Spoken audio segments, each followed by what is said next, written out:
podcast is part of the Sports Social Podcast Network.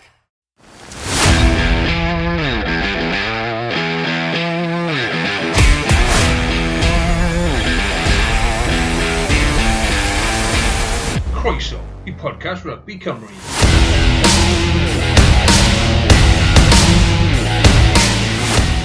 Helo a chroeso I bodlediad ddiwetha pod Cymreig, y rap podcast. Dy fi Carwyn Harris a Iestyn Thomas. Iestyn, siwr I ti? Ie, mwy well na wythnos diwetha, gobeithio, ond mae'r llais yn ôl tymau bach, so edrych ymlaen. A dylwn ni wahodd ein, Steffan Thomas. Mae pawb yn gwybod pwy yw Steffan Thomas sydd o ddiddordeb yn Rygbi Cymreig wrth gwrs ysgwennu ar Wales Online. Steff, siwr I ti? Good, diolch. Just wedi dod nôl o wneud cyfweliad gyda Nigel Walker, Warren Gatland. So, bod yn dydd brysur, ond edrych mlaen am sgwrsio amdano Rygbi Cymru ar y pod. Pryd ni'n mynd I ddechrau, beth sy'n bod dechrau da? Pethau positif, pethau gwrthwyneb, wrth gwrs, ni heb siarad ers colled Cymru, ond falle dechrau da'r positives dath mas o'r siarad â Warren Gatland heddi? Oedd, fi'n credu y newyddion mwyaf yw'r ffaith bod oedd breakout clause yn cytundeb Warren, mae fe yn mynd I hyfforddi Cymru Cwpan y Byd yn 2027 yn Australia. Ond fi'n credu, fi chi gweld newid yn y ffordd maen nhw moyn mynd, yn y gorffennol, oedd bach o fel, yr ambarthen erbyn yr undeb mewn y narratif, ond oedd Nigel a Warren lan ar y top table, fel maen nhw'n gweud yn Saesneg, yn y cynhadledd y wasg, a o ti'n gallu gweld bod mae pwyslais fawr I cael yr ambarthau.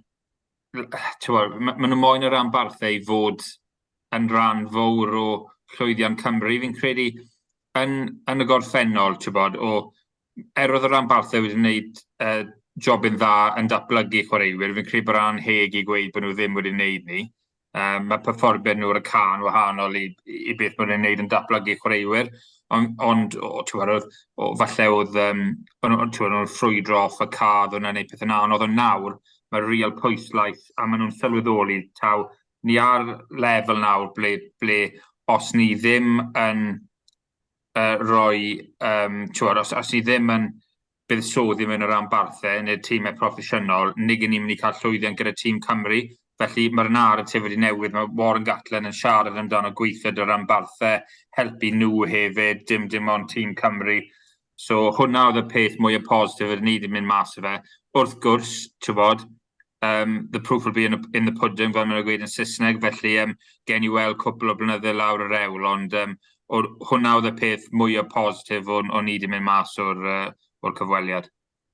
Do, nes I rando I hwnna, a fi'n cytuno dy ti. Oedd hwnna oedd y peth positif oedd yn sicr pwyslais ar cytuno a gyd chwarae, cytundebau rhwng yr undeb a'r rhanbarthau. Un peth nath Gatland dweud, nath e weid, mae hyfforddwyr newydd da'r rhai rhanbarthau, felly gobeithio ar dyfodol newydd. Oedd hwnna bach o bwynt sy'n creu at rhai o'r hen the old guard, maen nhw'n gweud yn Saesneg, boes fel Dyn Ryan felly sydd wedi gadael, so mae Dai Flanagan, mae fe wedi bod yn pwysleisio bechgyn ifanc yn cael cyfleoedd trwy'r amser, a falle mae symud hynny yn mynd I helpu Cymru? Falle. Yn amlwg, ffili cofio, sa'n credu oedd Gatland na pryd oedd Dyn Ryan oedd Wayne Pivac mwy, ond fe reol, pryd I fi wedi bod yn gweithio fel newyddiadurwr yn mynd I cynhadledd y wasg o'r ambarthau. Cyn I Covid, achos ar y foment mae hanner yn nhw, mae'r rhan fwy yn nhw'n gwneud dros Zoom, ond cyn Covid, o'ch chi'n mynd ar y cyfan, o ti'n mynd i'r cynhadledd yn y stadiwm ble o'n nhw'n ymarfer, a fi wedi colli count o'r weithiau, fi wedi gwneud, so'n moyn enwi'r hyfforddwr, right, ond gyda'r un o ranbarthau, oedd nhw'n gwneud y cenhadlaeth y wasg, a wedyn oedd y newyddiadurwr yn gweithio mewn a'n taipo lan i'r cyfweliad pethau.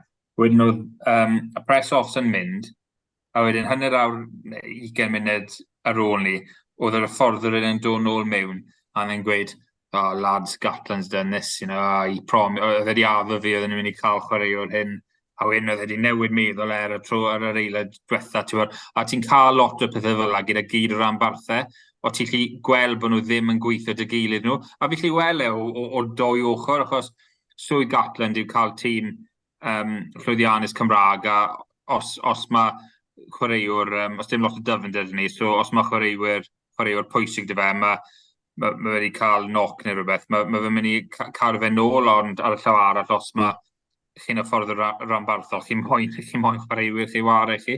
Ond, ie, fi'n credu fel wedys i, fi siarad i lot o bobl off y record hefyd, a mae pwyslais nawr ar cael y ranbarthau a'r tîm cenedlaethol i gweithio dy gilydd lot mwy na maen nhw wedi gwneud yn y gorffennol, achos os maen nhw ddim yn gwneud ni, nid nhw'n mynd i bod yn llwyddiannus ar y lefel ryngwladol. Achos mewn ffordd, sy'n gwybod beth yw'r term Cymraeg, ond yn Saesneg, the rot to spread, achos maen nhw ddim wedi rhoi lot o digon o pwyslais, digon o arian mynd i'r ranbarthau yn blynydde, dan Steve Phillips a Roger Lewis yn penodol, cyn prif weithredwyr yr undeb. Felly, fi'n credu mae Nigel Walker wedi cael lot o stick, ond mae fe'n gwybod beth mae fe'n neud. Mae wedi bod ar dwy ochr y ffens, a fi'n credu mae fe wedi bod yn trial yn araf iawn i newid hwn, a gobeithio bod pawb yn gweithio dy gilydd nhw. Ond pwy oer, gen i weld. Falle cwpl o misoedd lawr y rewl, bydd nhw'n ffrio eto, so gen i weld. Ie, gen i weld yn sicr. Be wedi'n ymateb di, Iestyn, i glywed bod Gatland yn aros am, tan 2027? Ydy hwnna'n beth positif? Ydy hwnna'n beth negatif? Be wedi'n fan di Warren Bull? Mae hwnna'n siŵr bod yn chwarae rhan o fe? Wel, ni wedi fod lan yn Treforys iddi, so fi ddim wedi cael llawer o amser i gweld beth mae Gatland neu'n Nigel Walker wedi dweud. So, wel, mae pobl ar-lein o'r trydan yn dweud, mae amser newydd i'r tîm Cymru a dylen ni cael rhywun arall mewn, ond yn personol, dylen ni aros dy Gatland. Pwy sy'n mynd i dod mewn? A hwnna yw'r cwestiwn mawr, really, herwydd flwyddyn yn ôl, falle ti'n gallu cael rhywun fel Scott Robinson dod mewn o'r Crusaders, ond mae fe nawr dy'r Crysadeon. So mae cwpl yn dweud, dylen ni dechrau rhywbeth newydd nawr, roi Gatland tu ôl ni, ond pwy sy'n dod mewn yw'r cwestiwn dylen nhw gofyn eu hunan, really, ond yn personol, dyle Gatland aros tan 2027. Ie, fi falch nes i sôn am Crysadeon, cos y peth arall o'n i'n mynd i ofyn, oedd e'n bach o, nathon ni osgoi glatchen yn erbyn Zela Newydd, o feddwl faint o anafiadau oedd da Cymru, Steff, cos fi'n credu oedd 5 o'r cefnwyr nath ddechrau yn erbyn yr ariannau, o'n nhw da anafiadau bydden nhw ddim wedi gallu chwarae yn y rownd gynderfynol.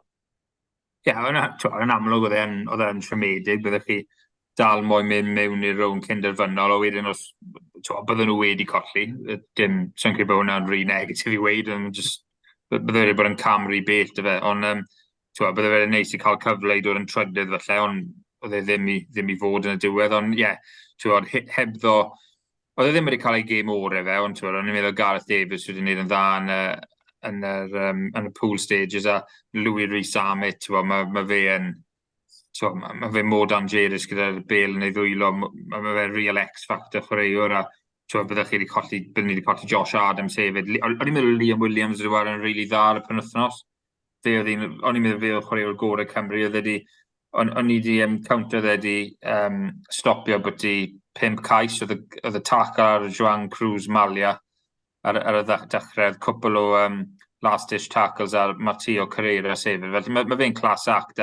O'n i wedi gofyn i Gatland heddi, o'n i wedi gweud, yn amlwg yn Saesneg, pwy safle yn edrych mlaen at 2027 i tîm becso a mwy ble ti ddim really yn gweld y chwaraewyr yn dod trwyddo.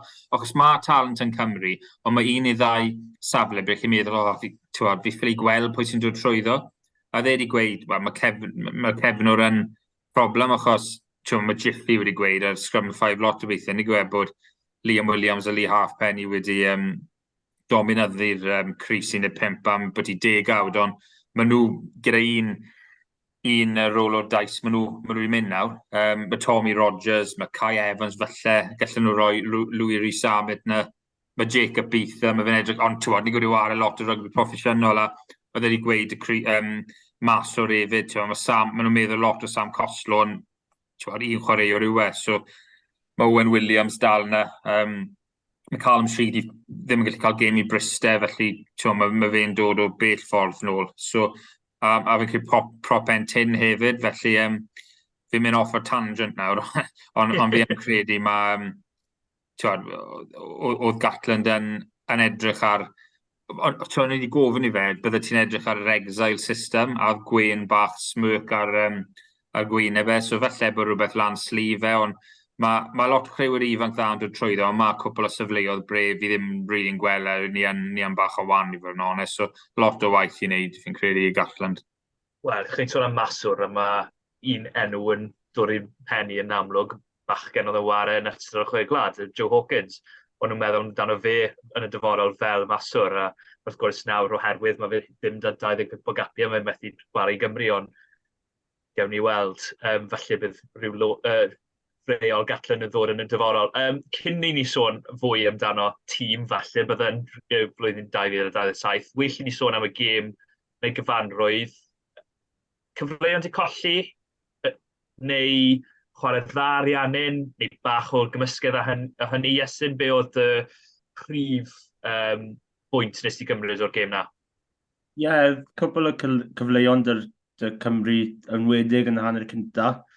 Pryd nhw'n dig i ddim i fyny, o'n i'n meddwl mae siawns dyn nhw i adeiladu mwy momentum.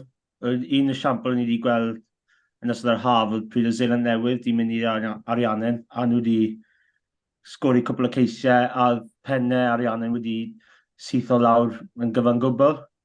So falle oedd cwpl o siawnsys yna yn wedig y ddiwedd hanner cynta, a falle problemau disgybliaeth hefyd i roi Boffelli cwpl o siawnsys, a wedyn mae fe'n 16 ar hanner, o'n i'n meddwl, right, mae fe'n bach yn agos, a mae'r sgôr nesaf eitha fawr.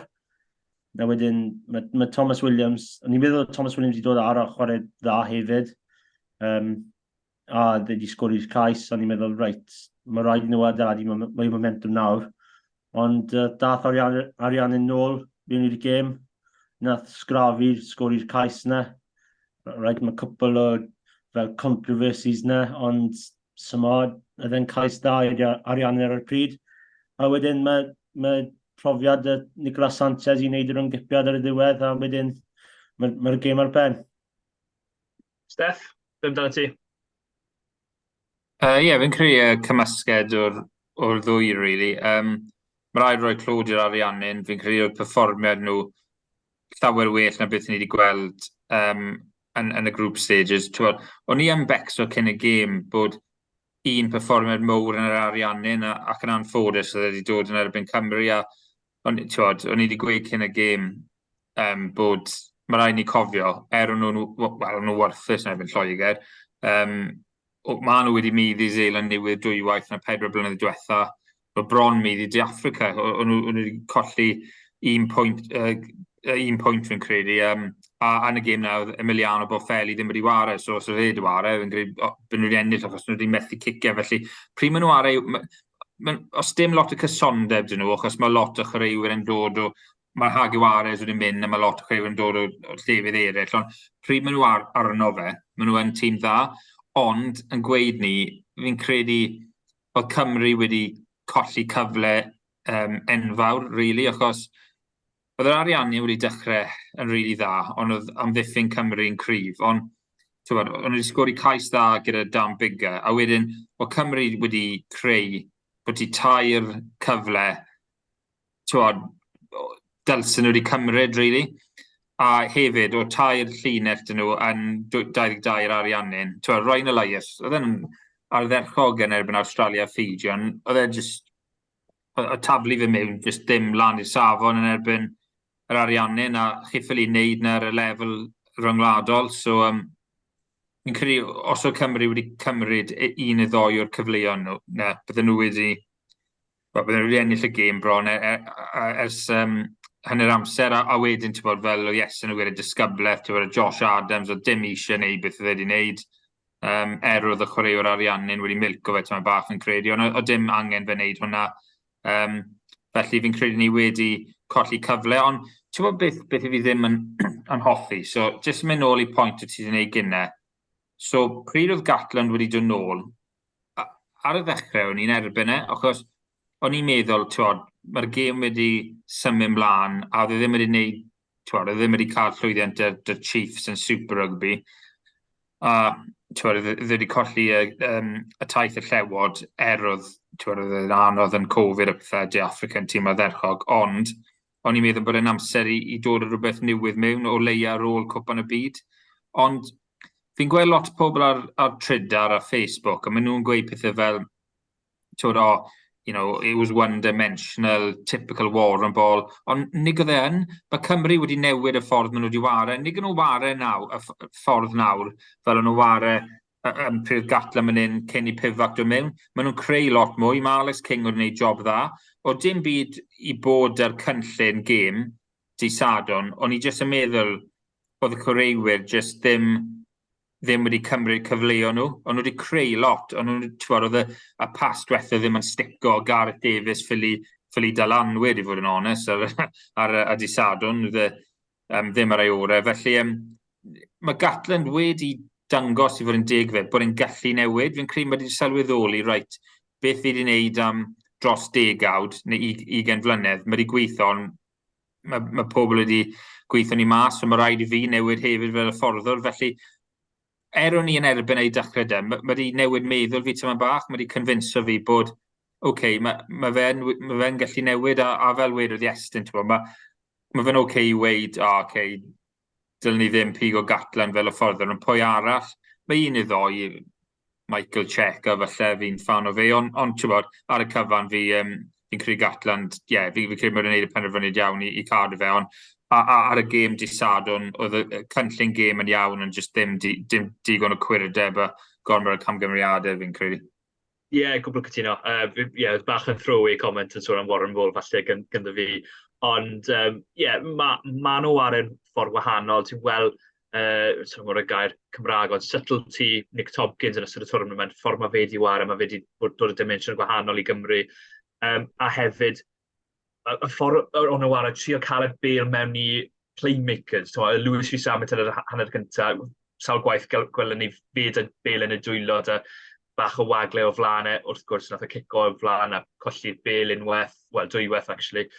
Y peth diddorol am popeth ni wedi trafod bron, heblaw am y peth da gyd y peti, newn ni dod ymlaen i hwnna yn bach. Rhan fwy o'r achlysur o'n i'n sôn amdano, maen nhw yn y hanner cyntaf. Fi'n credu mae fe'n 10 i 1, nath Cymru o nhw flaen 10 i 6 yn y hanner cyntaf. Nath nhw bron colli'r gêm yn yr hanner cyntaf, oherwydd nath nhw'n colli'r cyfleon. Y pas na nôl mewn i Josh Adams, y pas i Gareth Davies wedi sôn am ceisiau a dyled i dod, Dan Big yn methu 2 pwynt.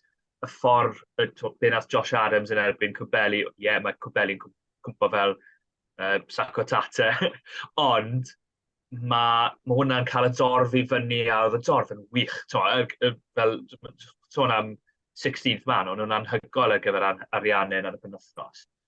A nath ni jyst rhoi ffordd mewn i'r gêm, dyla'r gêm di fod wedi marw erbyn hanner awr neu'r hanner. Ond mae'r gêm, dyla'r gêm, o'n i'n methu credu ar ôl y gêm bod un o'r ariannau'n dal yn y gêm, a bod nhw wedi actually ennill y gêm.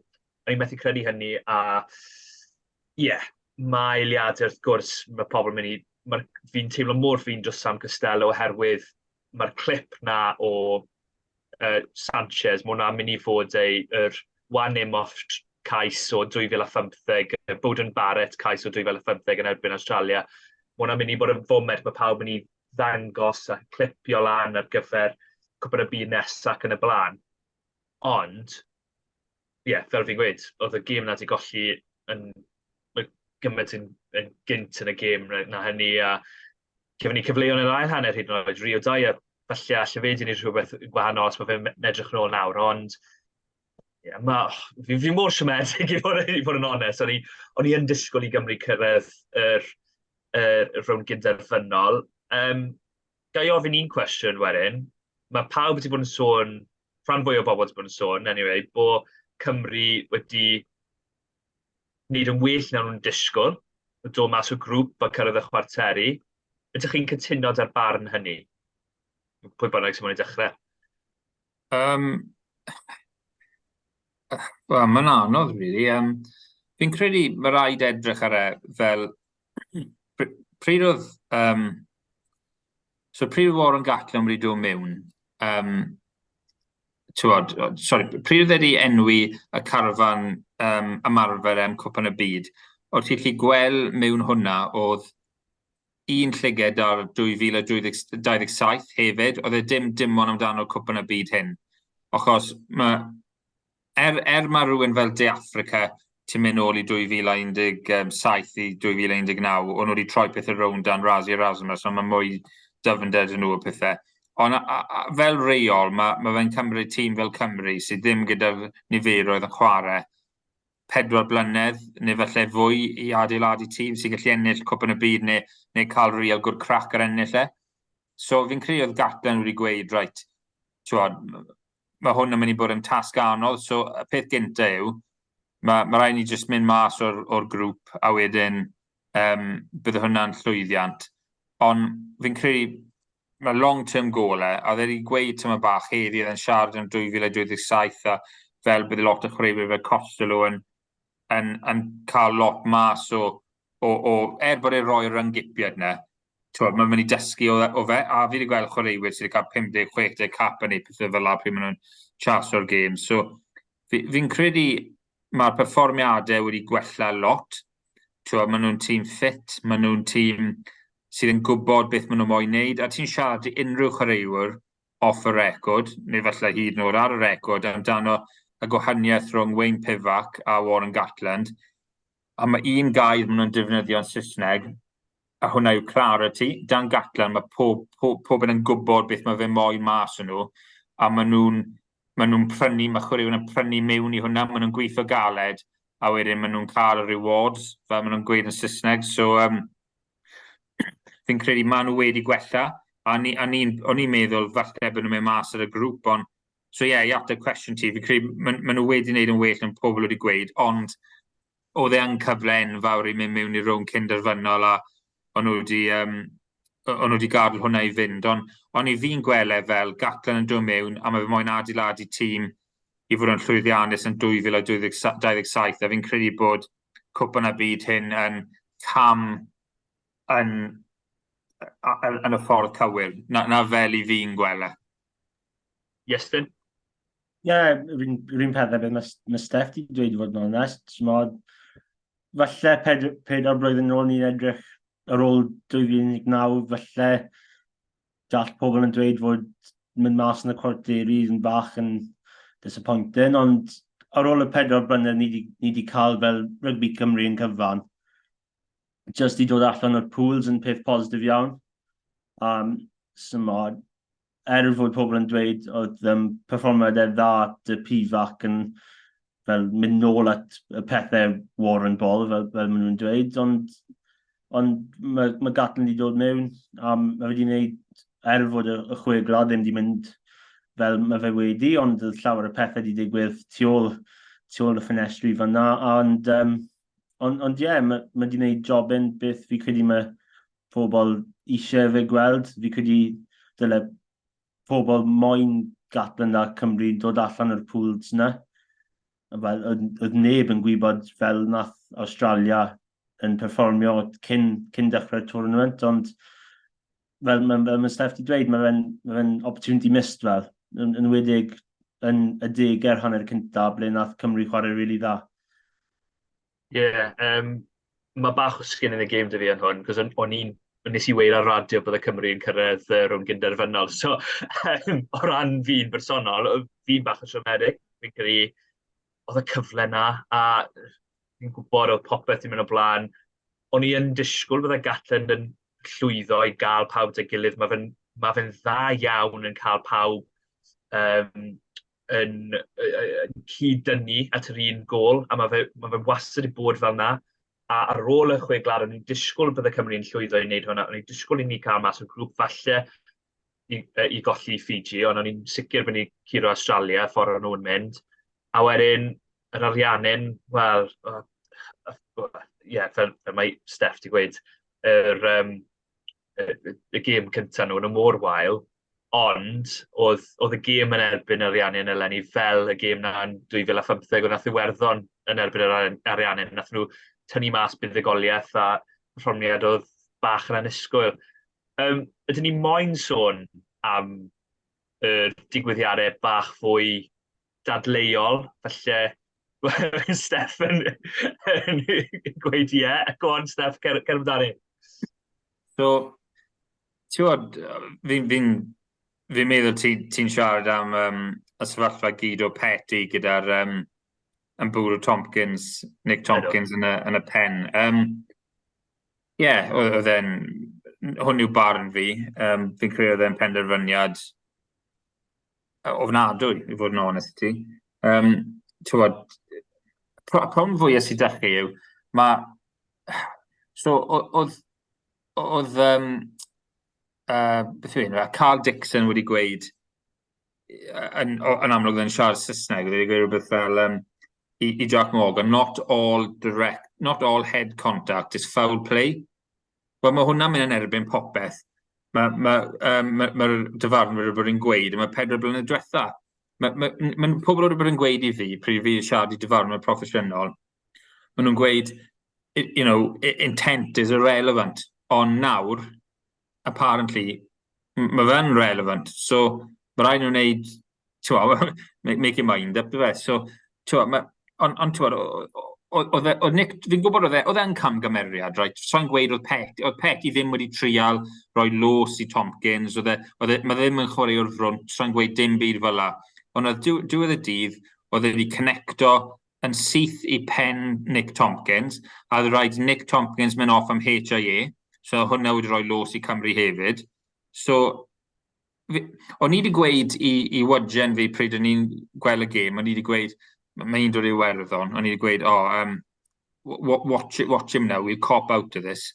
A ni'n meddwl, o weid bod e'n mynd i bod yn cop up, oedd e ddim mynd i roi cadw'n goch, bydd e'n cadw'n melen, achos i fod yn deg, oedd e'n cwmpo.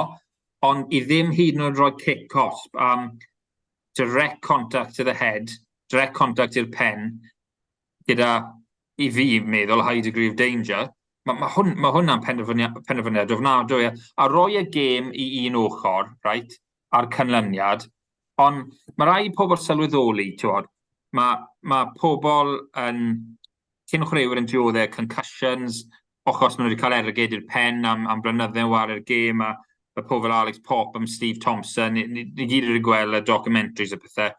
Mae hwn yn swnio'n horrible, ond maen nhw'n mynd i falle bod yn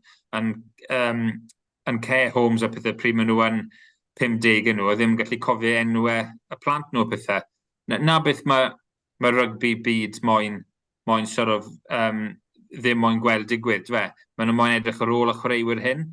A fi jyst yn meddwl, direct contact i'r pen fel la, a ddim rhoi kick cosp. Dylse Carl Dixon, mae pobl yn mynd i gryndo hwn a gweud, mae wedi taflu'r dyfarnwr dan y bws. So na, dylse fe ateb am pam ni wedi rhoi kick cosp fyna. A wedyn mae hwnna'n gweud, os o'n i'n Jack Morgan, byddwn ni gweud, does that mean that my players can clear out a direct shoulder to the head? Pethau fel la, mae jyst fe'n set o precedent sydd ddim yn cyffyrddus da. A ti'n gweld y gêm De Affrica yn ebyn Ffrainc, oedd ebyn Etstebeth wedi bwrw pen, sy'n cofio chwaraewyr, un o chwaraewyr o Ffrainc, camgymeriad, ond oedd yn cadw'n felen. Oedd yr un gyd o Peti, lot o wath yna. Oedd e'n lot o wath ar un Tom Curry hefyd, pryd wedi cael cadw'n goch. A mae jyst mor ysdim cysondem na o gwbl. A oedd World Rugby yn gweud, maen nhw moyn mynd â concussions yn serious a pethau fel la. ond mae hwn yn gweud i fi bod nhw ddim yn, a maen nhw'n mynd ar ochr y pobl sydd yn gweud bod y gêm wedi mynd yn soft, a so'n becso am y canlyniad, mae hwnna'n digwydd, mae penderfyniadau wael wedi mynd yn erbyn tîm am y Cymru i mi, so'n becso yn hwnna, ond fi ddim moyn weld mwy o chwaraewyr yn mynd mewn, colli cof nhw o pethau pryd maen nhw'n henach, a fi jyst yn credu mae penderfyniadau fel yna, dylse Dixon bod yn esbonio un yn fe i World Rugby, fod yn onest, fe'n penderfyniad ofnadwy yn fy marn i. Fi credu, yn personol, ni wedi gweld un esiampl o contact i'r pen. Oedd Gwylch yn chwarae mewn peliau dechrau'r blwyddyn, a oedd Willemse wedi gwneud tackle ar Rhys Davies. A ni'n meddwl ar y pryd ni yn y stands, a ni'n meddwl ar y pryd, reit, mae hwnna'n bach yn uchel, a oedd ni'n rhoi e lan ar y screens, a oedd contact i'r pen, a oedd dim byd i wneud y fe, dim check y TMO. A ni'n meddwl, mae hwnna'n bach yn diddorol, oherwydd mae fe'n edrych i fi fel fod contact yr penna, ond ni'n meddwl cwbl o eiriau dy rai cefnogwyr dan Dixon yn noson hwnna, ond yn personol, dyle fod yn y leia kick-off i'r Cymru, a falle mwy, ond fi ddim yn siŵr ar mae'r intention dy pet i clear mas dy bigger, ond wrth gwrs, mae fe ddim gallu glanio ar pen Tompkins dy pen Elin fi'n meddwl, dy'r contact cynta. So i fi mae fe'n kick-off leia, ond fi ddim siŵr fel mae Dixon di dod lan dy'r canlyniad na, i fod yn onest. Na, mae fe'n un ddiddorol i fi, oherwydd wrth edrych ar drydar, be mae pobl yn gweud y positif amdano fe, maen nhw'n gweud, mae fe'n esbonio fe'n dda iawn. A ydy, ond mae esboniad ddim, os mae'r esboniad yn anghywir, dwi ddim yn esboniad dda. A dyna fy marn i, mae fe'n y leo gigosp, mae fe'n cerdded fel dwi ddim yn cerdded goch, dyna ni weid hynny, fi'n credu oherwydd bod Tompkins yn disgyn, dyna fy marn i, mae fe ddim yn cerdded goch. Ond hwnna yw'r mitigation fel y bai, y Saesneg. Hwnna yw'r reswm pan mae fe ddim yn cerdded goch. Os mae'r contact i'r pen, mae fe'n dechrau da cerdded coch, o fy nealltwriaeth i, dyna be o'n i'n deall. A wedyn mae fe'n esbonio fe i ffwr, a mae fe'n dod i'r dewis yma. Mae Marius Ionca i ddechrau da'n gweud, ond mae rhywbeth ti angen edrych arno fe. So'n cofio be maen nhw'n gweud yn Saesneg, ond mae rhywbeth ti angen edrych arno fe. So, os mae fe angen edrych arno fe, a wedyn gweud, o nas angen edrych arno fe, mae fe wedi cymryd reolaeth o'r sefyllfa, ond sa'n credu taw'r dewis gywir i hwnna. Mae'r eithaf yn wedyn ddim yn mynd nôl a gweud, na, fi'n anghytuno dy ti. Os mae fe di dangos ar y sgrin, mae'r reswm dy fe.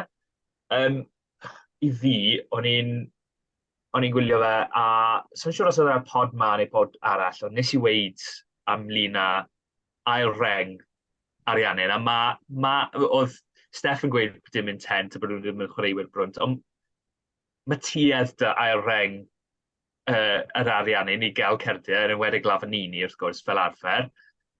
Oedd hwnna, oedd dim, oedd e heb feddwl sa'n credu am be allai fe achosi.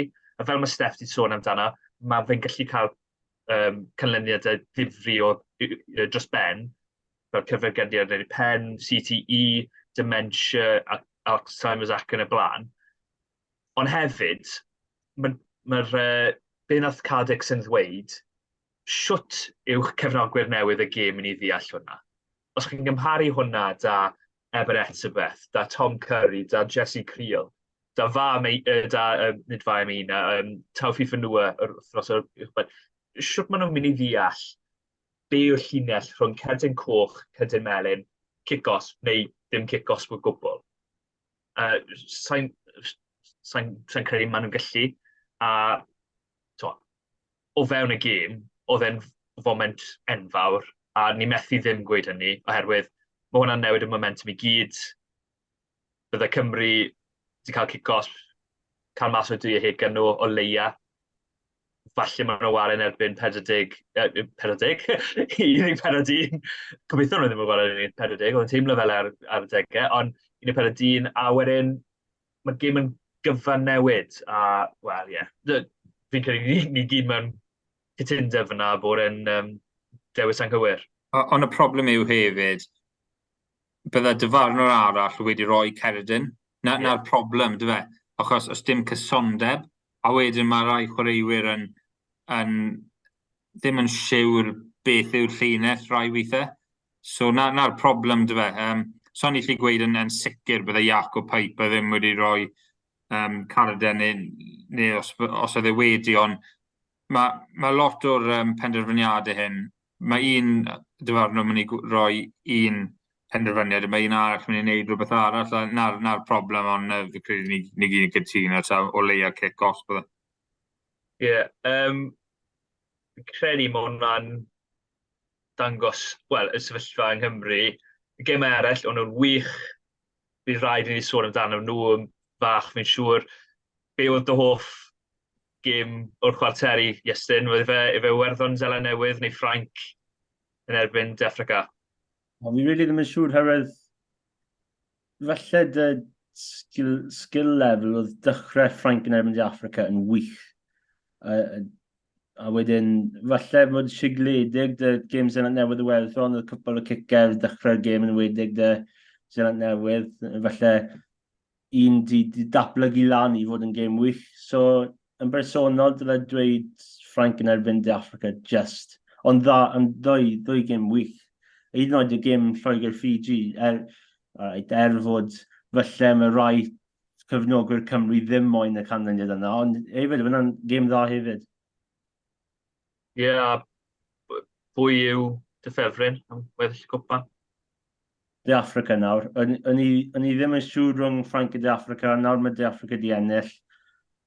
Ond mae dal fel element o 2019, herwydd ni wedi gweld o Zealand Newydd i bydd i Werddon. A wedyn nhw wedi colli Lloegr cyn y final. Falle mae nhw'n digwydd unwaith eto, ond fi ddim yn siŵr. Fi credu mae De Affrica yn mynd i fod yn ffefryn i ennill y holl beth. Ie, fi methu credu taw Lloegr yw'r unig dîm sydd heb golli yn y tournament mor belled. Fi methu credu hynny. Steff, be nes di o'r dwy gêm yna? Be oedd uchafbwynt falle o'r chwarteri? Ie, oedd y dwy gêm, De Affrica yn erbyn Ffrainc a wedyn Zealand Newydd yn erbyn Iwerddon, oedd yn lefel lot mwy uchel na'r gêm eraill. Fi yn credu falle bydd Lloegr ddim y pushovers mae pobl yn meddwl yn erbyn De Affrica, achos mae pac rhif dyn nhw, mae Farrell, lot o pobl ddim yn hoffi fe, mae fe'n chwarae o'r dderclog, mae'n gyrru'r tîm, bod nhw ddim wedi ware, maen nhw ar ochr y dros i ddim o'r cryf, ond na beth yw cysadleuaeth cwpan, ond maen nhw'n ennill. Mae momentum dyn nhw, mae hyder dyn nhw. Sa'n credu bod nhw'n digon cryf i meddu De Affrica, fi'n credu bod De Affrica yn lefel wahanol, ond fi'n credu falle bod nhw'n rhoi gêm well i nhw na beth mae pobl yn erbyn, ond i jyst yn meddwl, ti'n fel yn y De Affrica yn erbyn Ffrainc a gêm Zealand Newydd Iwerddon, oedd just yr intensity, y cyflymder, y cywirdeb, just popeth, just y lefel wahanol, a oedd y ddwy gêm na, oedd y 4 tîm yn world class a oedd dim lot o gwbl, oedd yn gêm o inches rhwng ddod dwy tîm, os oedd Jody Barrett, os oedd corff e cwbl o inches i'r chwith, bydde Iwerddon wedi ennill, bydde ni'n meddwl, pryd wedi dyla'r dyn lan. So, ie, mae'r gêm, mae'r lefel just trwy'r roof fel maen nhw'n gweud yn Saesneg. Ond jyst yn meddwl, oedd Zealand Newydd oedd cyfleuon dweud Iwerddon i ennill, ond i jyst yn meddwl oedd Zealand Newydd just cwbl o paces o flan nhw, o rhywbeth bach extra dyn nhw. A ni'n meddwl hefyd, nhw wedi colli 4 pwynt oedd y gwahaniaeth, oedd Sexton yn methu gyda'r kick-gosp na, oedd yn mynd i 1 pwynt. Bydde fe wedi bod yn wahanol ar y diwedd, achos oedd bydde'r mindset wedi newid falle bydd nhw'n mynd am kick-gosp, mynd â llai o risks a pethau. So, oedd hwnna'n diddorol, ond mae fe'n swndo'n fel mental, really, ni gwe, bod Iwerddon a Ffrainc mas o'r cystadleuaeth, achos o'r ddwy tîm na, nhw wedi colli, nhw wedi wario mor dda, a wedyn mae'r cic, mae'r dyfarnol yn gweud diwedd y gêm, a wedyn chi jyst yn meddwl, is that it? Maen nhw mor dda, chi'n meddwl, gyd o'r gwaith maen nhw wedi rhoi mewn, Iwerddon, maen nhw'n meiddi ennill cyfres mewn Seland Newydd a pethau fel la, a ennill y gamp lawn, a Ffrainc yn gweithio mor galed i newid mae ddylfred nhw, yn y gorffennol nhw fel Gatland Hyde fe, a nawr maen nhw mor gyson, maen nhw'n jyst yn, mae'r ddwy tîm na'n world class, a wedyn jyst yn meddwl, is that it? Mae jyst wedi gorffen, mewn 24 awr, maen nhw mas, doi nhw, a mae hwnna'n jyst dyngos y fine lines ar y lefel mwy uchaf, ond mae rhaid rhoi clod i Seland Newydd. A fi moyn rhoi clod i Sam Cain hefyd. Mae lot o pobl yn gweud, fi'n gweld ar trydar, maen nhw'n gweud yn X fe maen nhw'n gael fe nawr. Oh, what does he do? Beth mae fe'n neud? A jyst yn gweld, wel, jyst edrych ar beth mae fe'n neud. Fel, mae stats e trwy'r, mae stats e mor dda. Mae'r ffordd mae fe wedi delio gyda'r criticism, mae'n dangos sy'r fath o person i fe. A wedyn peth neis os mae fe a Ian Foster mewn ffordd yn gallu ennill cwpan William Wabelis, ond hefyd mae De Africa, yn credu bod Razia Erasmus yn genius. A ffaith oedd wedi mynd na capten e, Sia Khaleesi off, beth oedd e? 51-52 munud. Oedd hwnna'n risg enfawr, oedd hwnna'n bold, A maen nhw'n gweud bod De Africa yn one-dimensional, ond maen nhw'n really constructive, mae'n lot o ffordd a, o 4 tîm anhygoel a yn anffodus o 2 tîm yn goffo colli, ond fi ddim yn gallu gweld, fi'n credu bod Lloegr falle mynd i bod bach mwy cystadleuol, mae'n pobl yn meddwl, fi'n credu bod y final yn mynd i bod y 2 hen elyn, really, dy fe, Seland Newydd yn erbyn De Africa, fi'n cytuno Iestyn, credu bod De Africa just yn ffefrynnau, ond mae'r safon yn uchel iawn. Trio ni, fi'n mynd i gytuno â chi fyd. Chi'n sôn fyna am y siom o weld 2 wlad yn gadael. Yr unigolion sydd wedi gadael fyd, y ffordd maen nhw wedi wario yn ystod cwpan y byd. Os y ti'n gofyn fi pwy oedd y chwaraewyr gorau yn y grwpiau pŵl, byddwn ni probably yn gweud Bundyaki, Dupont, Penno, a maen nhw gyd i gadael. O Dupont ar just... Oedd e'n byd arall. Odi. Mae fe'n edrych fel bod e'n wario'r game yn slow motion. Mae popeth mor gloi. A wedyn, fel, just pato fe a penderfyniadau fe. Mae fe fel bod e'n wario fel game ar fel Xbox. Fel bod ti'n wario fe ar Xbox. Mae just... mae just un o breu'r gorau rhywod fi'n credu. Os wedi bod mor dda hynny ar Xbox. Ffordd mae fe'n wario.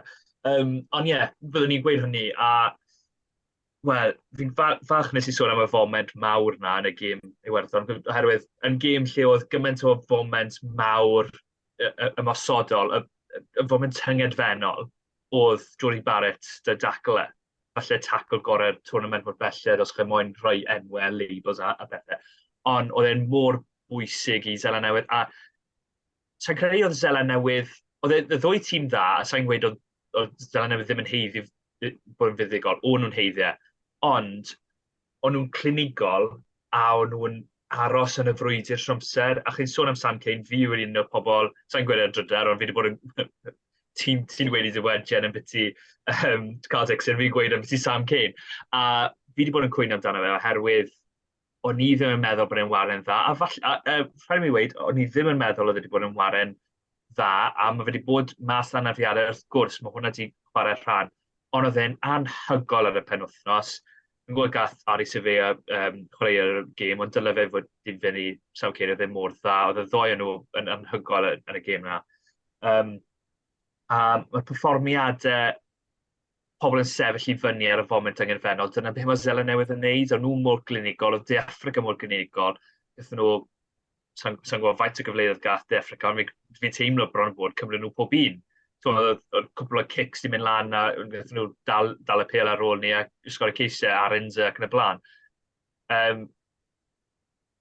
Mae fe'n mynd i bod yn anodd i unrhyw'n rhwystro nhw. Wrth gwrs, mae ariannau'n da'r cefnogwyr tu ôl yn nhw a Zeland Newydd falle. Byddwn ni ddim yn disgwyl i Zeland Newydd cyrraedd yr un lefel yn ythyn nhw yn erbyn Iwerddon. So falle bydd yna, yn Saesneg, drop-off bach a bydd ariannau'n gallu cystadlu fwy. A yn y rhwng arall, ochr arall, dyn ni weid, De Affrica yn erbyn Lloegr. Ti'n bod Lloegr, maen nhw wedi... mae unigolion wedi cael nhw trwy gemau. Ben Earl, Courtney Laws, maen nhw wedi bod yn anhygoel. George Ford ar ddechrau'r tournament. A nawr, maen nhw angen nhw i dal tynnu nhw trwyddo, ond mae tîm o gwmpas nhw angen gwella. Itoji gath ei gêm dda yn erbyn Fiji, a mae fe angen performo. Mae fe'n mynd i bod mor anodd yn erbyn y pac na yn erbyn De Affrica. Rhaid i mi weid taw De Affrica i fydd fi fyd. Oedd rhywun wedi gweud wel, bydd yn y 5ed twrnament lle mae Zeland Newydd neu De Affrica wedi ennill nawr yn yr ynol. A ni wastad i bod yn sôn nawr, o'n i'n meddwl taw hwn oedd yr adeg pryd oedd pob grŵp wedi cael ei ennill gan tîm o'r hemisffer gogledd. Pryd mae fel grip hemisffer y de yn mynd i ostwng? Ydy e byth mynd i ddigwydd? Ydy hemisffer y gogledd ryddiod mynd i cael gorechafiaeth, Iestyn? Wel, mae fe mor anodd. Mae dwy tîm na yn ywedig. Mae nhw'n gallu troi lan a curo unrhyw. Beth bynnag sy'n digwydd, falle sy'n digwydd fel ni ddim yn gwybod, ond falle fod y clybiau wedi newid fel mae De Affrica wedi symud o'r Super Rugby URC, mae nhw dal yn gallu perfformio ar lefel uwch dros ben. Yn wedig yn Zeland Newydd, mae cwpl o bobl yn cwyno dy Super Rugby, ond dal mae nhw gyd yn cyfuno dyn gilydd, a maen nhw'n gwneud y tîm rhwngwladol na, a maen nhw ar y degau, maen nhw'n jyst wych. A ni'n meddwl, fel maen nhw gallu gwneud na. Mae fy dad yn cefnogwr fawr o'r Gylch a Cymru, a pob tro mae gêm Zeland Newydd na, mae fe'n wastad yn dweud, falle 10 munud cyntaf i mewn y gêm, wedyn bang bang, 2 cais. A ni'n meddwl, fel mae hwnna wedi digwydd. Wedyn chi'n gallu cael bach mwy momentum, wedyn bang bang, cwbl mwy ceisiau. Ni'n meddwl, wel, mae'r gêm dros ben nawr, a mae dim pwynt ar nhw mor dda. So, fi ddim credu mae'r gorechafiaeth dy'r gogledd eto, fod ni gweld perfformiadau mor dda dy Iwerddon a Ffrainc. Falle gyda pobl dweud fod Iwerddon yn mynd i dwyna ar ôl ennill y series lawr yn Zeland Newydd, ond mae'r ddwy ddim na, maen nhw dal na, a mae pobl dal eisiau cymryd nhw fel tîm wych ofnadw.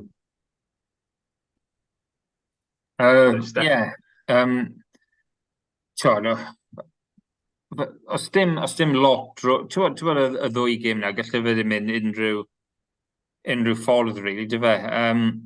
Ti'n mynd ôl i dyfarnwyr, oedd sa'n credu oedd y penderfyniad yn iawn i roi kick-off i Quagga Smith ar y diwedd, a sydd oedd Anton Dupont wedi cwyno mae dyfarnwr ond, mae'n rhaid chi'n cymryd y rough gyda'r smooth dy fe, ond os dim lot o gwbl rhwng, fi credu bod y gap wedi cloi rhwng y ddwy hemisffer, os dim lot o gwbl rhwng ddyn nhw, a sa'n gwybod beth i weid, really, mae fe'n anodd fel wedi Iestyn, ti'n gweld y Zeland Newydd, mae siwr gymaint y gemau, ti'n gweld Cymru dan Gatland pryd nhw'n really cryf, a mae Cymru'n really cysadleuol am bod ti awr, a ti'n meddwl, mae chance ni ennill fan hyn, a mae hwn yn gêm dyn, a wedyn bang bang, 2 cais arall, a wedyn chi'n meddwl, ti'n edrych ar y sgrin ar ôl y gêm, a ti'n meddwl, mae 20 pwynt rhwng y tîm fan hyn, ond oedd e ddim yn teimlo fel 20 pwynt, mae fe'n anodd i roi bus yn fe, ond o'n i'n meddwl, os yw Iwerddon y ware Zeland Newydd wythnos nesaf, bydd siawns digon teg da Iwerddon ennill, a'r un peth o Ffrainc a De Affrica. Dim byd rhwngddo'r tîmau o gwbl, a bach o look gyda De Affrica hefyd a Zeland Newydd, mae'r bel yn bownsio o ochr nhw, ond i ateb cwestiwn ti, sa'n gwybod pryd mae'r gorechafiaeth hemisffer y de yn mynd i yn mynd i mynd o cwpan y byd, ond so sorry i gofio beth i weid, really. Ni'n agos, ond dim digon agos, really. A mae fe'n anodd i roi bisgi ar y reswm pa maen nhw ddim wedi ennill, really. Ar y nodyn yna, well i ni symud i USC, oherwydd ni wedi siarad gymaint am dan y cwpan y byd, a mae'r USC yn dechrau penwythnos yma. Eich chi'n edrych ymlaen ar gyfer ei Iestyn, rwy'n siŵr mae'r teimladau fe pryderu beth i'r USC, neu edrych ymlaen am dechrau'r y flwyddyn?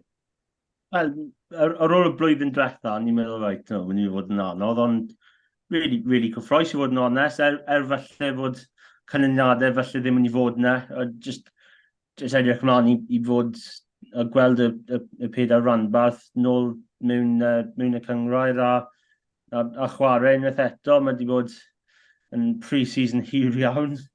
Falle rhy hir i rai, ond mae fe'n nais i fod nôl.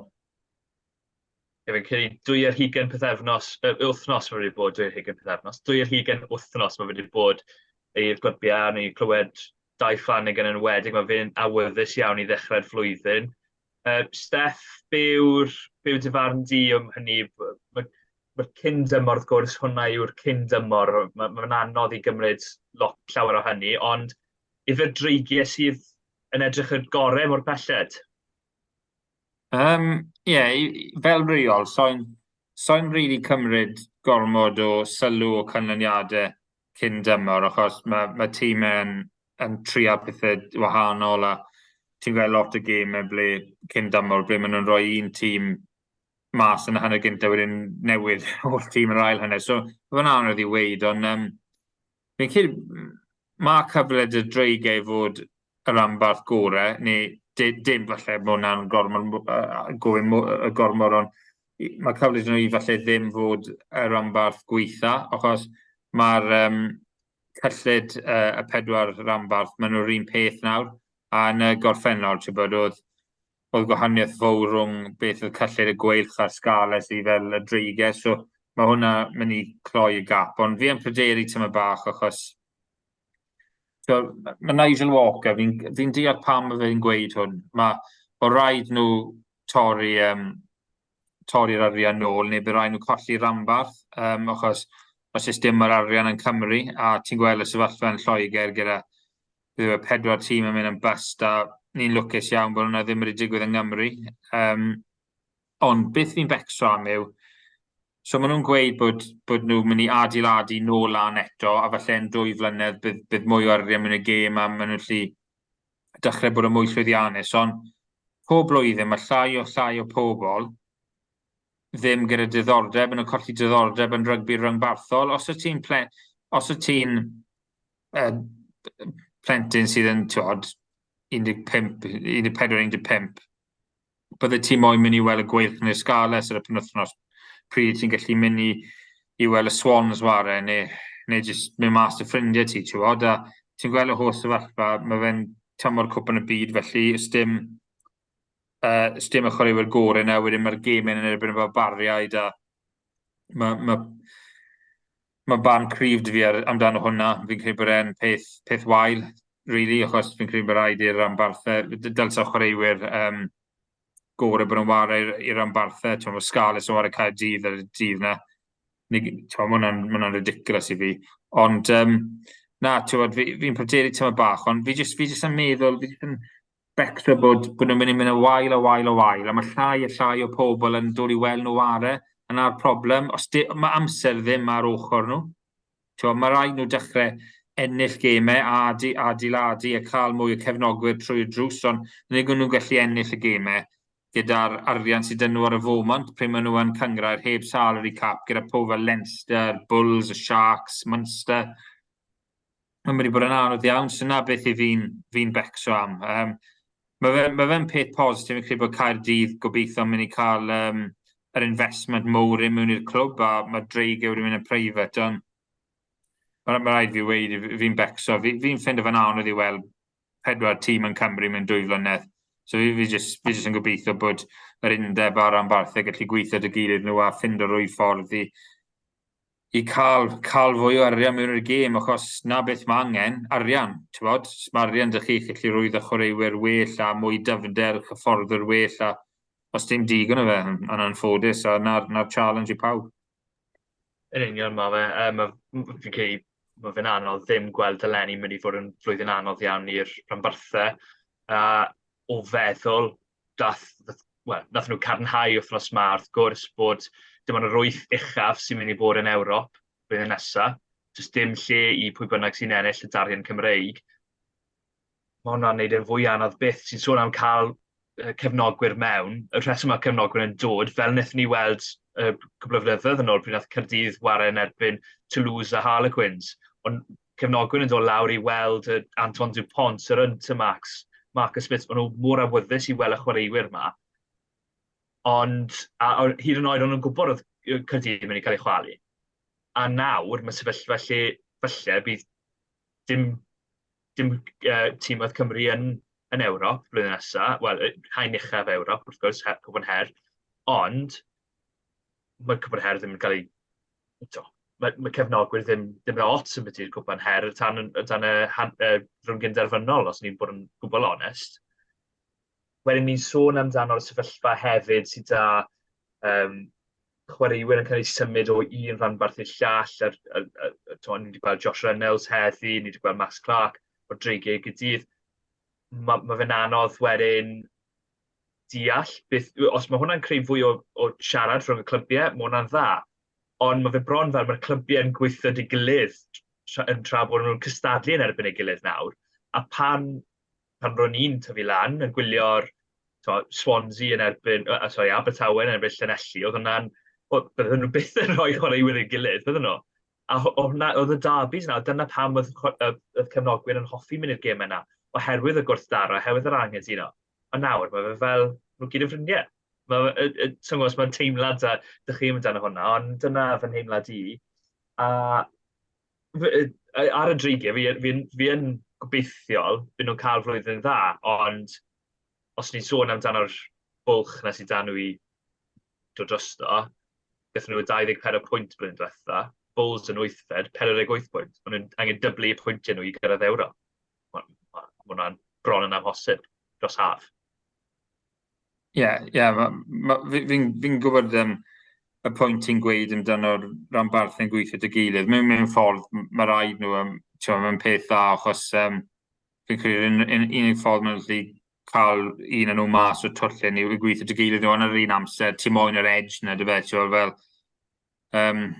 pryd yn un ysgol, ti'n bod, o'n i'n Dyffryn Aman, so mae llawer o pobl yn cefnogi Scalis, so mae hanner o pobl yn cefnogi'r gweilch, achos ti'n mynd lan y Dyffryn Aman a pethau, mae mwy o pobl yn hanesyddol yn cefnogi ddi'r Castell Nedd a pethau, so a oedd hwnna'n real edge yn ysgol, ti'n bod, yn amlwg fi ddim yn ysgol nawr, ond byddwn ni'n synio os oedd yr un, falle mae eisiau fy mynd nôl, mae'n rhaid fi dysgu mwy, ond na, ti'n bod, byddwn ni'n synio os oedd yr un edge yna nawr, yr un gwrthdaro a pethau, so fi'n gwybod y pwynt i ti'n neud, ond mae fe'n anodd i weld ffordd mas o fe, really, a mae rhaid i...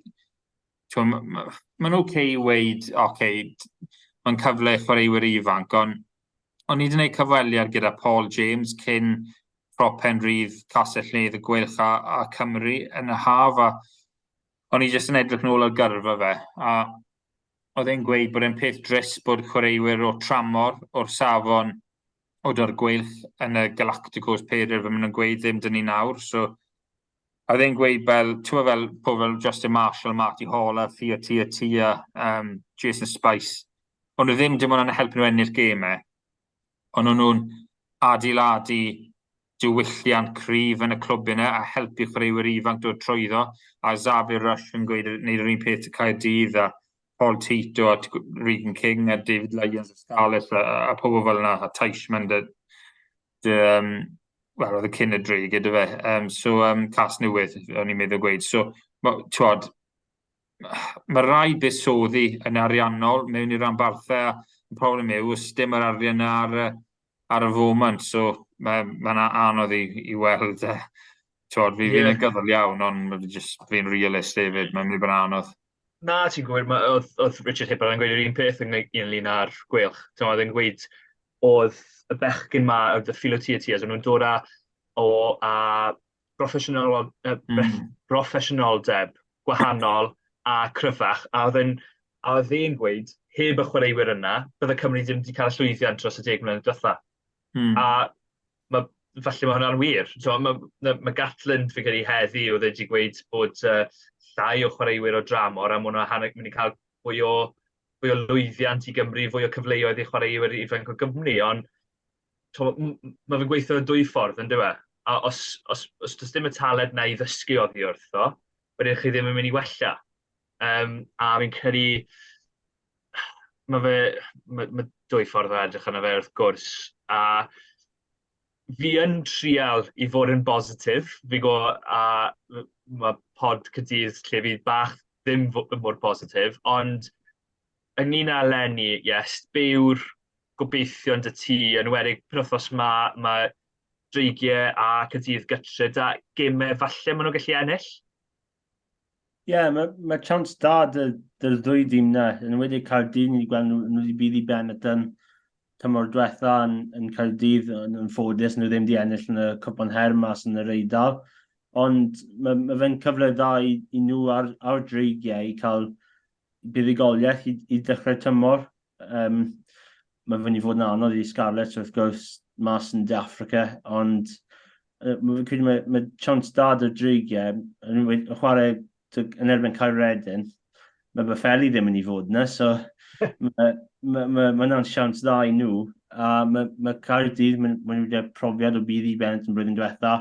Mae cwpl o chwaraewyr newydd mynd i fod yna, a mae'n mynd i fod yna bob rhanbarth. Mae chwaraewyr ifanca mynd i dod mewn, a falle nhw'n cael siawns i profi hunan ar y lefel yna. A mae dwy siawns rili dda i cael dwy buddigoliaeth dda i dechrau tymor. Ie, a dy'r dreigiau yn y wedig, maen nhw'n wario gytre, wedyn, mae'n gwneud 4 gêm o'i 5 cyntaf gytre. Mae hwnna'n cyfle eiraidd yn nhw i rhoi stamp nhw ar y flwyddyn, a gobeithio troi ambell i golled blwyddyn diwetha oedd yn agos yn fuddigoliaethau, ond mae fi'n mynd i fod yn anodd iawn i'r Scarlett. I'r gwelch mas yn Connacht, ti'n cefnogwr y gwelch, Iestyn, beth ydy'r gobeithion? Gobeithio mae'r tywydd ddim yn mynd i fod yn wael, ond mae unrhyw beth gallu digwydd mas yn golfau, ond unwaith eto, dy'r Scarlett, mae fe'n lle anodd i fynd a ennill. Mae'r gweithio wedi ennill na am cwbl o flynyddoedd. 2021 oedd y tro diwetha nhw wedi ennill na, fod nhw ddim wedi chwarae yn golfau blwyddyn diwetha, ond oedd Connacht i ennill yn Abertawe, ond mae'n mynd i fod, fi'n credu dwy tîm sydd oedd i gatre, mae'n mynd i fod yn anodd iawn, a just gobeithio maen nhw'n gallu dwy'n rhywbeth o'r gêm, falle bonus pwynt troed, y 4 cais, neu falle aros mewn 7 o bwyntiau, mae'n mynd i fod yn anodd tu hwnt i'r ddwy tîm na. So, i grynhoi, ti'n credu falle dreigiau ennill, os o'n i'n rhoi ti ar y spot fel pe bai? Ie, fi yn licio neud ti. Caerdydd i ennill. Fi'n credu mae'n dal mynd i fod i agos dy dreigiau Caeredin.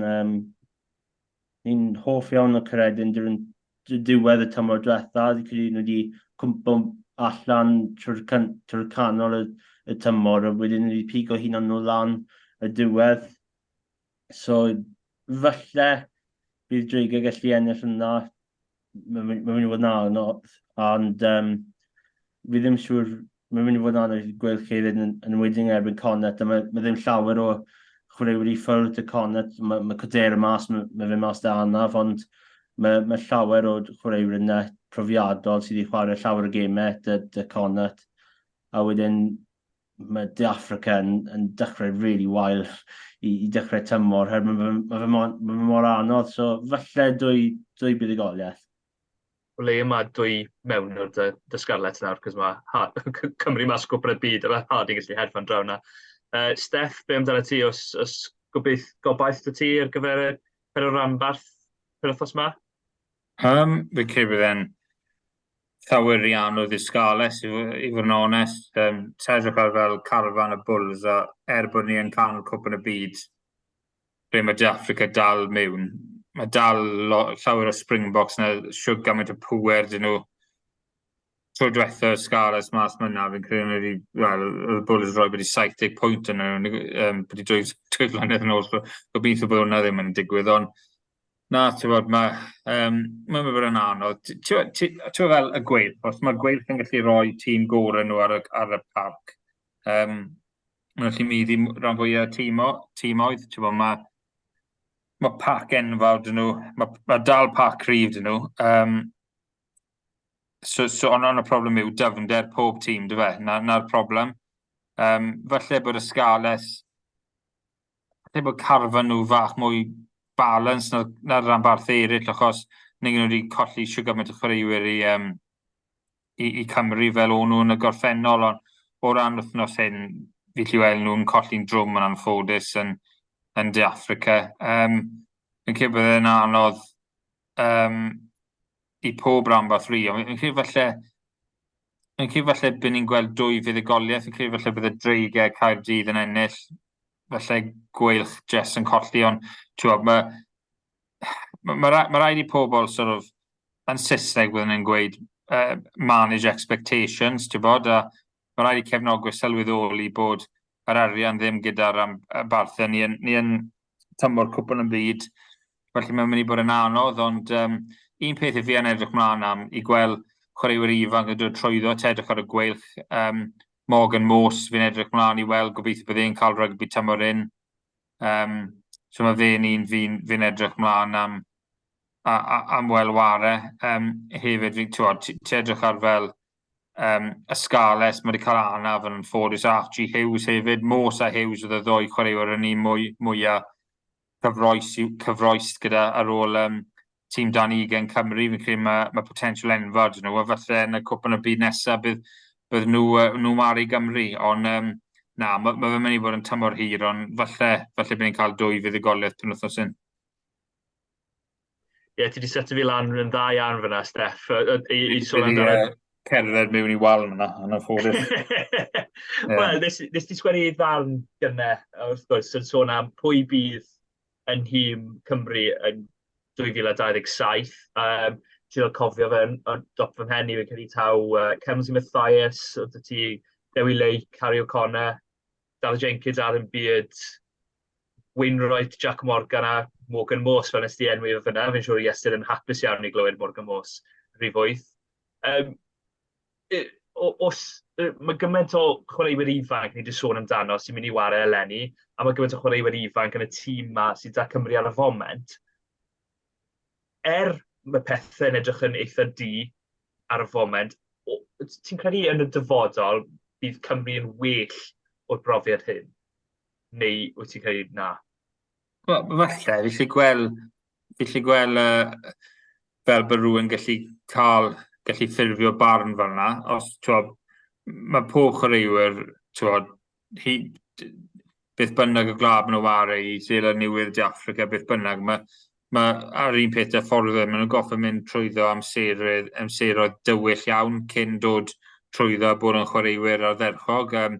Edrych ar Cymru dan Steve Hansen, bydda Cymru yn ennill gamp lawn yn 2005 os nhw ddim wedi cael y whitewash llwy pren yn 2003. Falle na, so mae rhaid dod trwyddo amseroedd galed iawn. Ond fi jyst yn becso fel y pwynt oedd Hibbard wedi gweud i ti, a fi lli gweld ble mae fe'n dod o, Mae chwaraewyr Xavier Rush, Tito, Jerry Collins, Hall a Tia.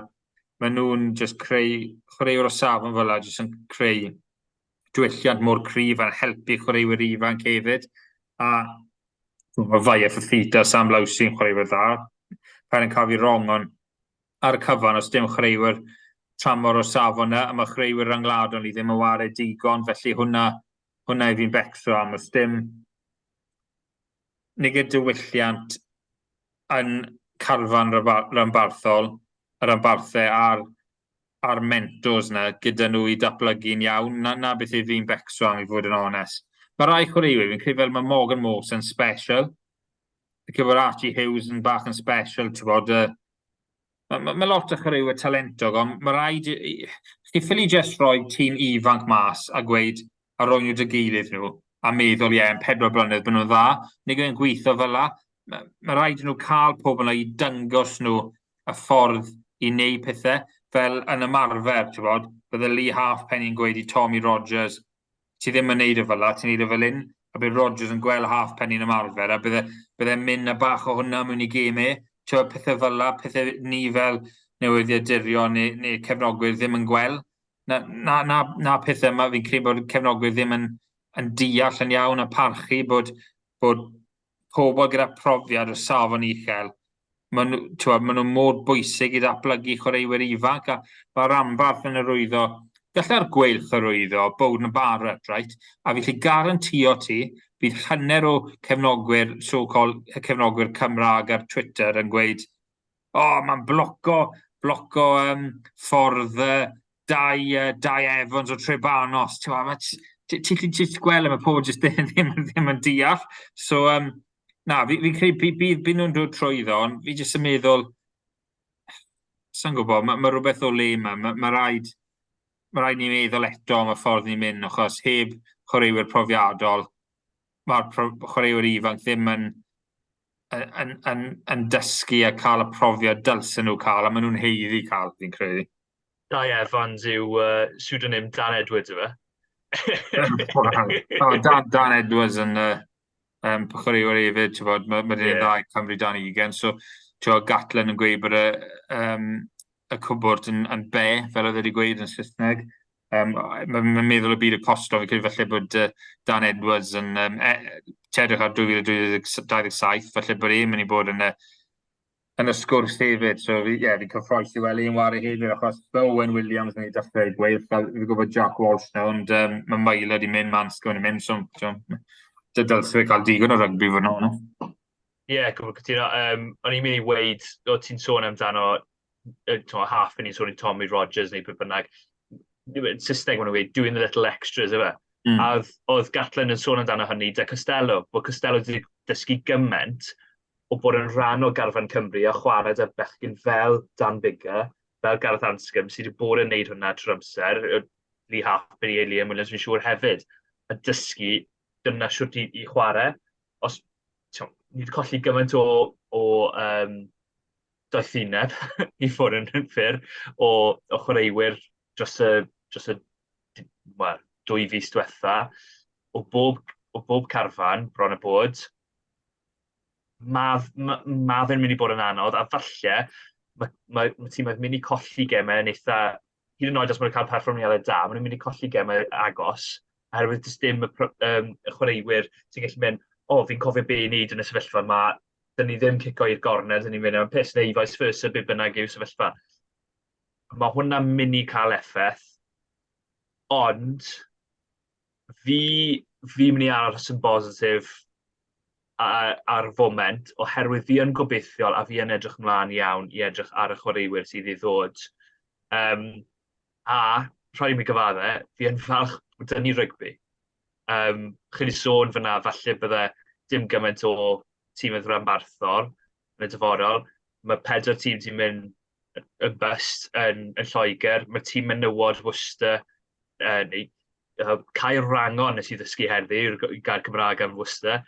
Nath nhw fynd yn bust hefyd, a heddi yma 6 o aelodau o Dîm Gymru yn y garfan na.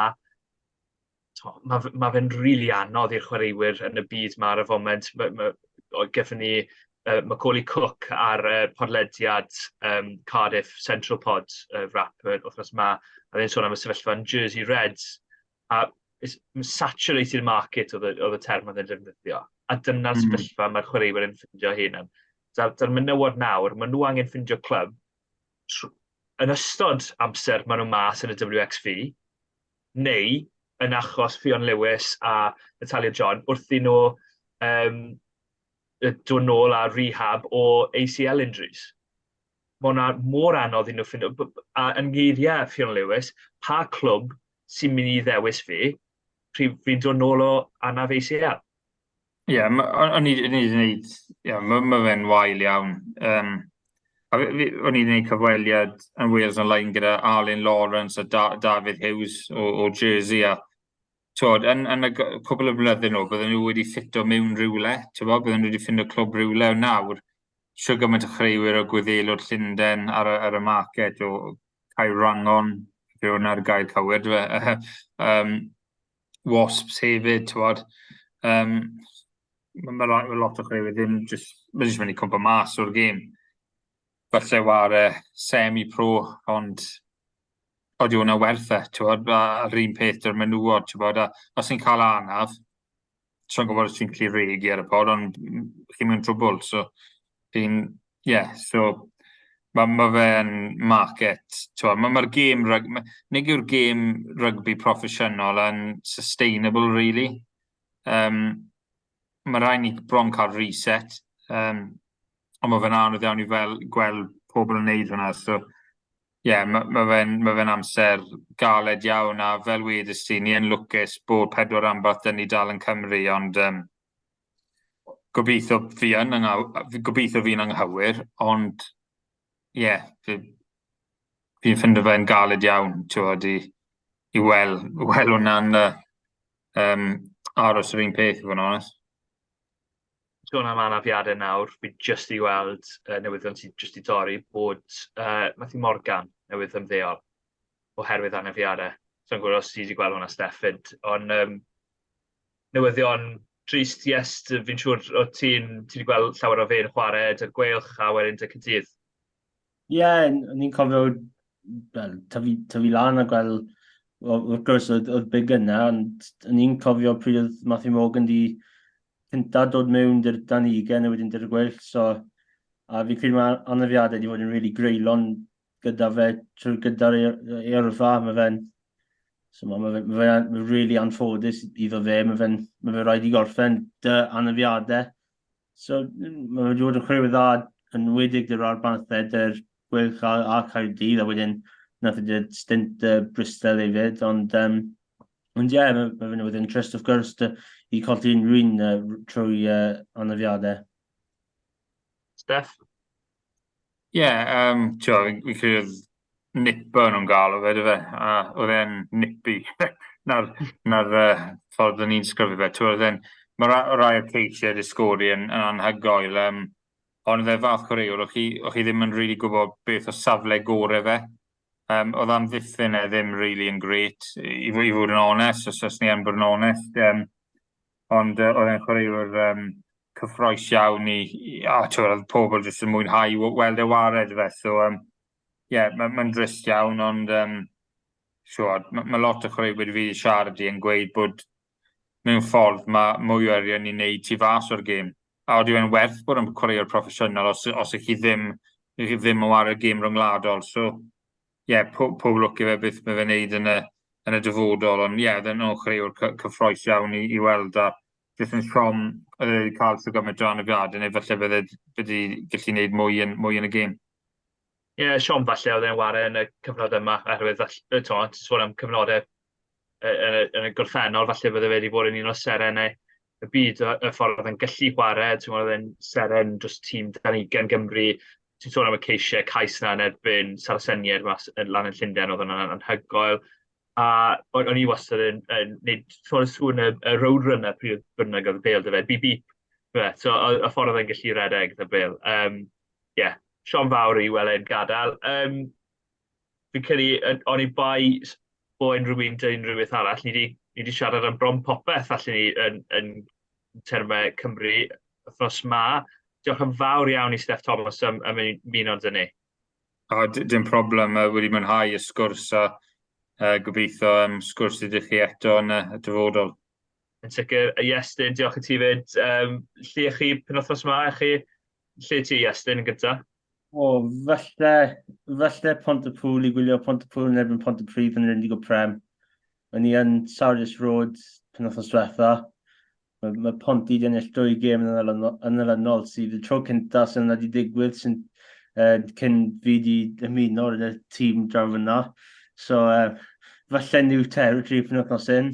A mae edrych am 3 fuddugoliaeth yn ylynol, ond falle neu'r trip lan i Pontypool Park a gobeithio cael gêm dda, wrth gwrs a gwylio rhanbarthau wedyn ar y teledu.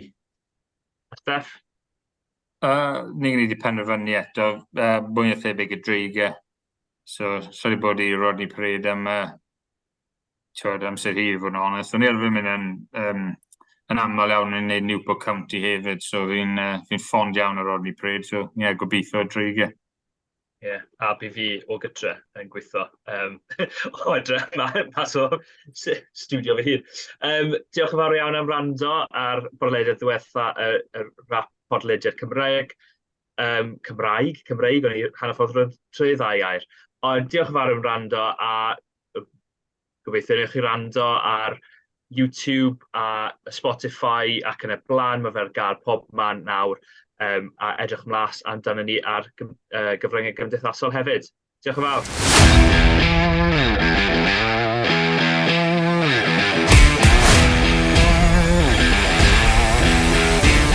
Diolch am gwrando i'r podcast Rygbi Cymru.